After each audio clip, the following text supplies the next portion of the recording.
Welcome back viewers. मैं हूं Jignesh Panchal JP trading से। प्रीवियस लेक्चर में हम हमारे प्रोजेक्ट के लिए डेटाबेस क्रिएट कर चुके हैं और आज से हम पीएचपी स्टार्ट करेंगे और पीएचपी का यूज़ करते हुए हम हमारे इस वेब फॉर्म से डेटा को अपने डेटाबेस में सेव करवाएंगे। तो सबसे पहले हम पीएचपी का इंट्रोडक्शन देख लेते हैं कि पीएचपी क्या है। कई लोग ऐसा सोचते हैं कि पीएचपी एक प्रोग्रामिंग लैंग्वेज है, और अगर आप भी ऐसा सोचते हैं कि पीएचपी एक प्रोग्रामिंग लैंग्वेज है तो आप गलत हैं।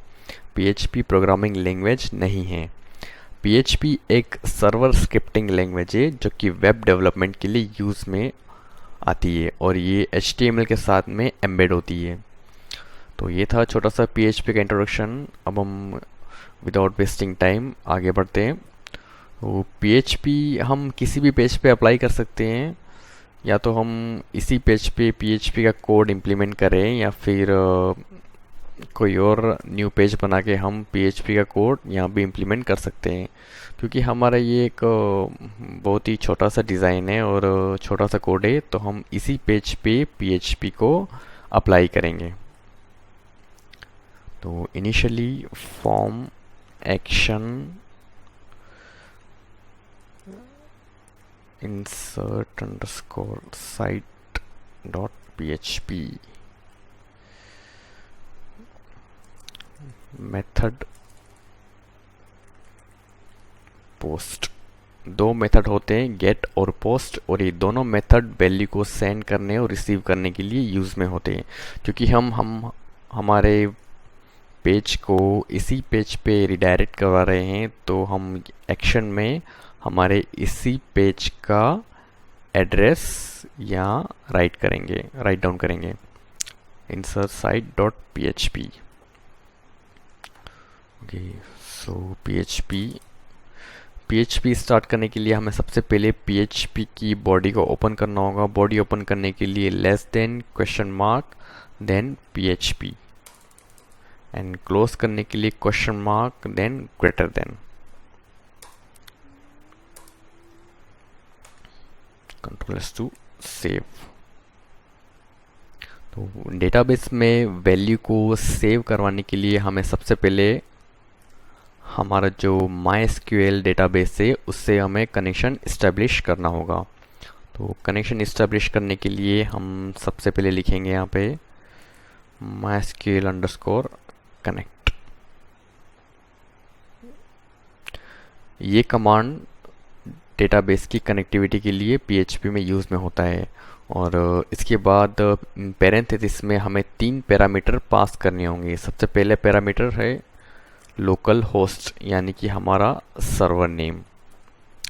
देन हमारे डेटाबेस का यूज़र रूट, क्योंकि हमने हमारे डेटाबेस के लिए कोई भी यूज़र क्रिएट नहीं किया है, तो बाय डिफ़ॉल्ट यहाँ पे रूट ही एज ए यूज़र लिया जाता है। अब हम यहाँ पे एक बार चेक कर लेते हैं।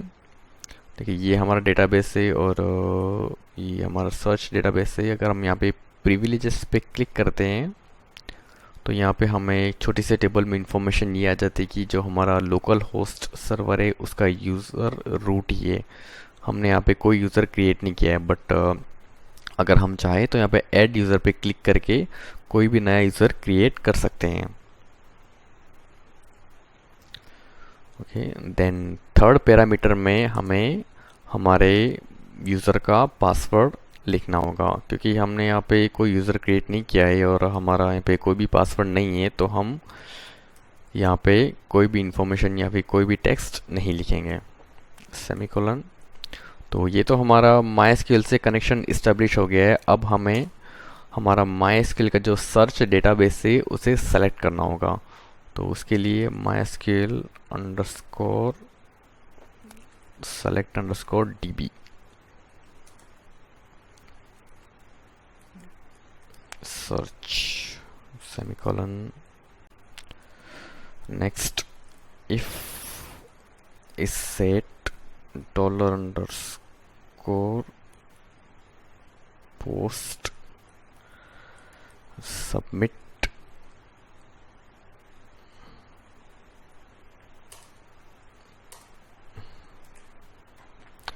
इट मीन्स कि हमने यहाँ पे ये कंडीशन लगाई है कि अगर हमारा सबमिट बटन एक्टिव हुआ, यानी कि जब हम यहाँ पे ऐड वेबसाइट, यानी कि ये जो हमारा जो सबमिट बटन है, इस बटन पे जब हम क्लिक करेंगे उसके बाद ही हमारी PHP की मेन स्क्रिप्ट एग्जीक्यूट होगी, अदरवाइज ये एग्जीक्यूट नहीं होगी। नेक्स्ट अब हमें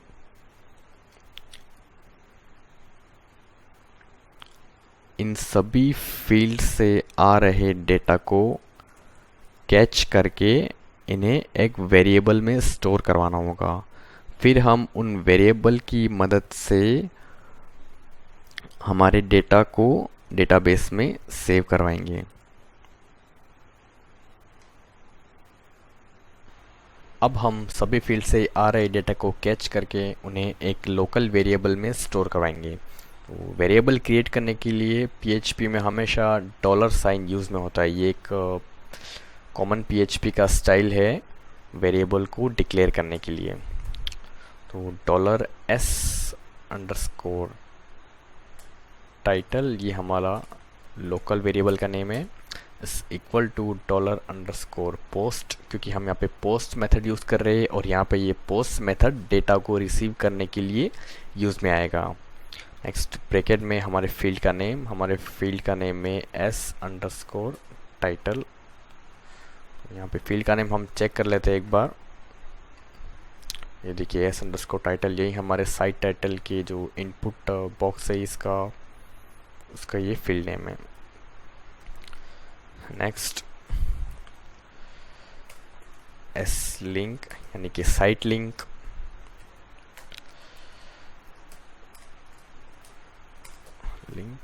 next site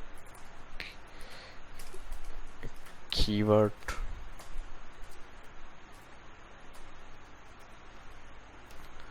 next site description,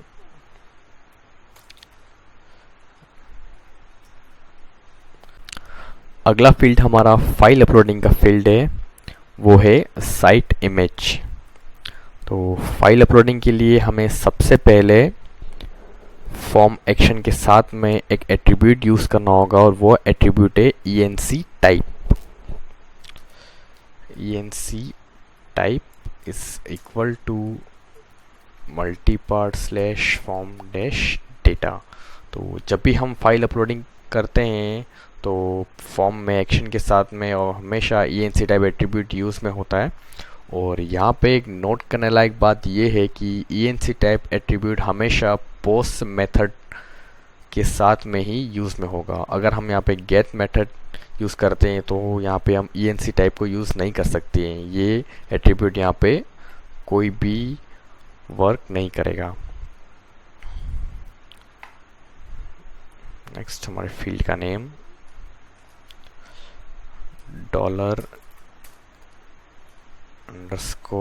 $_SIMG, $_ यहाँ पे पोस्ट नहीं आएगा क्योंकि ये हमारी एक मीडिया फाइल है। तो $_files, नेक्स्ट फील्ड का नेम SIMG, यहाँ पे हम एक और नेम देंगे, वो है नेम। तो ये हमारे सभी ग्लोबल वेरिएबल हुए और ये हमारे लोकल वेरिएबल है।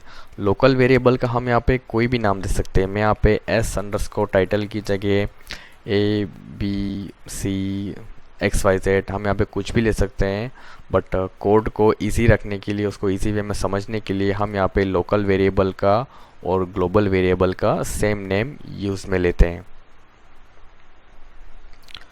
नेक्स्ट हम यहाँ पे कंडीशन लगाएंगे, इफ move_uploaded_file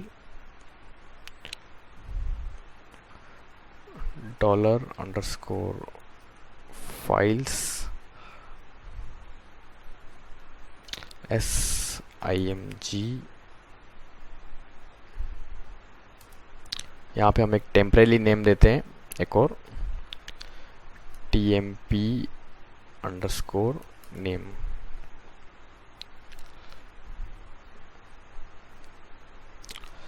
कॉमा, यहाँ पे हमारे इमेज का पाथ यानी कि हमारी इमेज अपलोड होके जिस फोल्डर में सेव होनी चाहिए उसी फोल्डर का हम यहाँ पे पाथ देंगे। तो हमारा पाथ है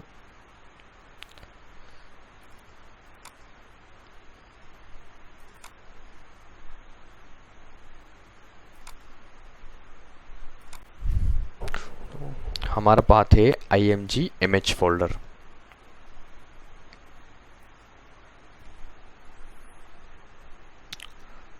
img स्लैश यानी कि img फोल्डर के अंदर हमारी इमेज अपलोड होके सेव होगी। Dot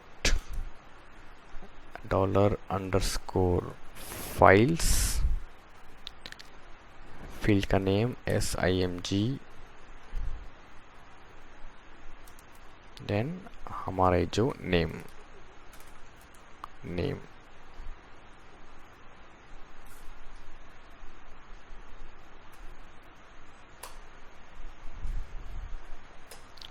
okay.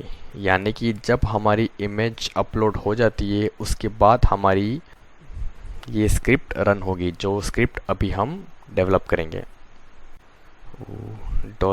$SQL हम यहाँ पे क्वेरी लगा रहे हैं।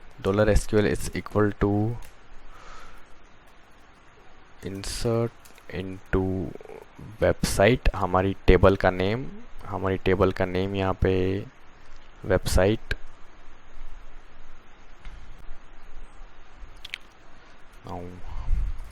सभी फील्ड के नेम, फर्स्ट फील्ड है S site title, Ctrl+C copy, Ctrl+V paste, comma, next field site link, Ctrl+C copy, Ctrl+V paste, site keyword,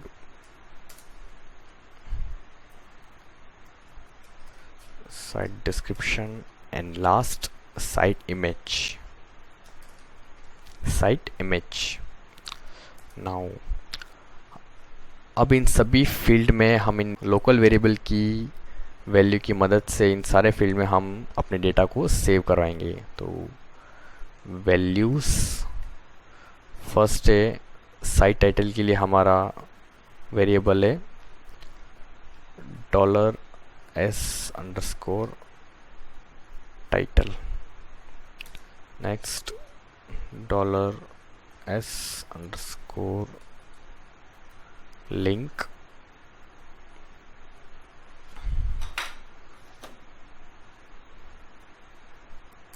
next $s_keywords, $s_des, next $_SIMG, semicolon, Ctrl+S to save।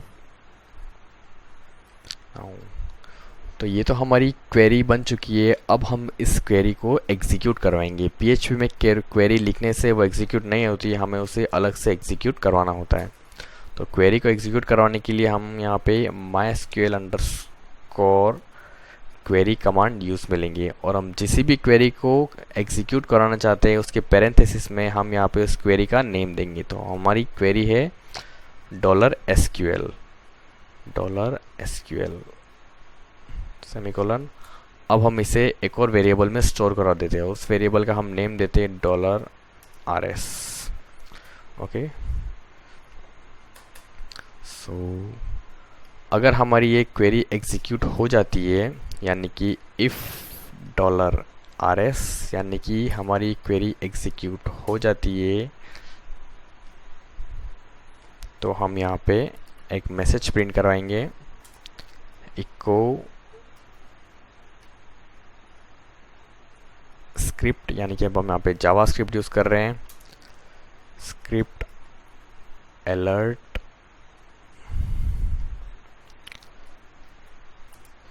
Site uploaded successfully, script tag close, semicolon, and else अगर हमारी ये query execute नहीं होती है, हम इसी message को copy करते हैं, control C for copy, control V paste.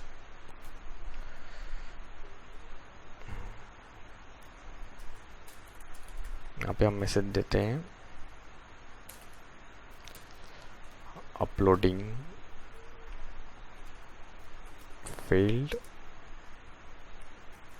Please try again,